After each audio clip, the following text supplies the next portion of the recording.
ফেসবুকে যে কিছু নতুন নিয়ম অ্যাড হয়েছে আপনারা কি কেউ জানেন? আপনারা কি জানেন যে ফেসবুকে যে নতুন নিয়মগুলো অ্যাড হয়েছে সেই নিয়মগুলো মেনে যদি আমরা ভিডিও আপলোড না দেই অ্যান্ড হলো আমরা যদি ওইভাবে করে না চলি, ওদের পলিসি মেনটেন না করি, তাহলে আপনার শখের যে পেজটা সেই পেজটা হয়ে যেতে পারে ডিসেবল অ্যান্ড তারা সাসপেন্ডও করে দিতে পারে। সো চলুন জেনে নিই আমাদের ফেসবুকের নতুন যে রুলসগুলো সেগুলো কি। ফার্স্ট অফ অল, ভিডিও যখন ছাড়বেন তখন ভিডিওতে কোনো প্রকার হ্যাশট্যাগ ইউজ করা যাবে না।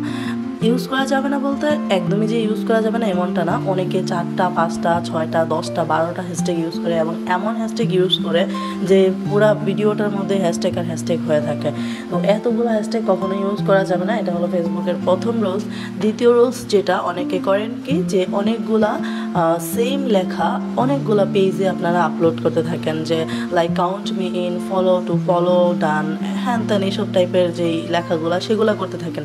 এটাও করা যাবে না। প্লাস হলো আরও একটা যেটা বিষয়, সেটা হলো আমরা ফেসবুকে যখন ভিডিও আপলোড দিই সেম ভিডিওগুলো অনেক জায়গায় শেয়ার করি, গ্রুপে, দেন অন্যান্য জায়গাগুলোতে, বিশেষ করে গ্রুপেই অনেকে বেশি শেয়ার করা হয়। তো এইটাও করা যাবে না, গ্রুপে তো ভুলেও শেয়ার করা যাবে না। যখন এগুলো শেয়ার করবেন ফেসবুক এই জিনিসগুলো অ্যাক্টিভিটিসগুলো বুঝতে পারবে, তখন আপনার অ্যাকাউন্টটা সাসপেন্ড করে দিতে পারে।